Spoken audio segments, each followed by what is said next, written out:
Қайырлы кеш, достар, қалдарыңыз қалай? Мен бүгін Дубай туралы айтпақшымын сіздерге. Дубайға 5 күнге жоспар құрып беремін. Сол бойынша қыдырсаңыздар, ат дұшы қыдырасыздар. Барлық жеріне барып үлгеруге болады. Ең бірінші күн самолеттен түскенде бірінші отельге барасыздар, демаласыздар, бассейнге түсесіздер. Келесі күні, екінші күн Сити тур. Сити тур $35 тұрады, ол примерно 15 000 теңге. Екінші күн кетті. Үшінші күн Экспо 2020-ға барасыз, немесе пляж Джумейра бичқа барасыз. Ол вообще супер жер, сол жерде де көруге болады. Төртінші күн сафари тур. Мен оны айтып кеттім, ол да $35 тұрады. Оны да джиптармен күшті платьяларыңызды алып алсаңыздар болады, очки алып алыңыздар, сафари турға барасыздар. Сафари турда квадроцикл бәрі болады, күшті болады.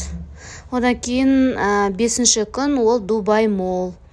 Дубай молға бару, сосын Бурж Халифа фонтан, билейтін фонтандардың қасына ол 5-ші күні барасыз. Билетті Wizz Air деген сайттан аласыз. Мен алдыңғы видеороликте көрсеткем. Ол жерде 16 000 теңгеден билеттер тұр. Отельді сол жерден брондасаңыз болады. Екі турға ақшаңыз примерно $35-дан 30 000 теңге кетеді.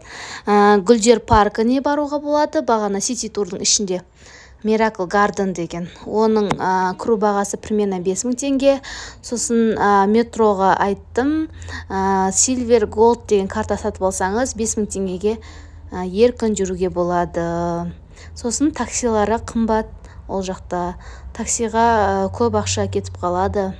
Сондықтан көбінесе метроға жүрсеңіз болады. Метро примерно бір бағыты 1500 теңге болады. Тегін үй бар. Алдыңғы сабақта айтып кеткен, ол коуч серфинг деп аталады. Сол жерден сол Дубайда тұратын туристердің үйін 5 күнге алсаңыз болады. Олар қуана-қуана қарсы алады. Ол әлемдік приложение. Тегін отельді брондамай, сол жерден алдын ала ескертіп, солай жатсаңыз да болады. Сәттілік. Егер де каналым ұнаса, сіздерге лайк басып, комментарий жазып, мені қолдап отырыңыздар. Көптеген білетін ақпараттармен бөлісетін боламын.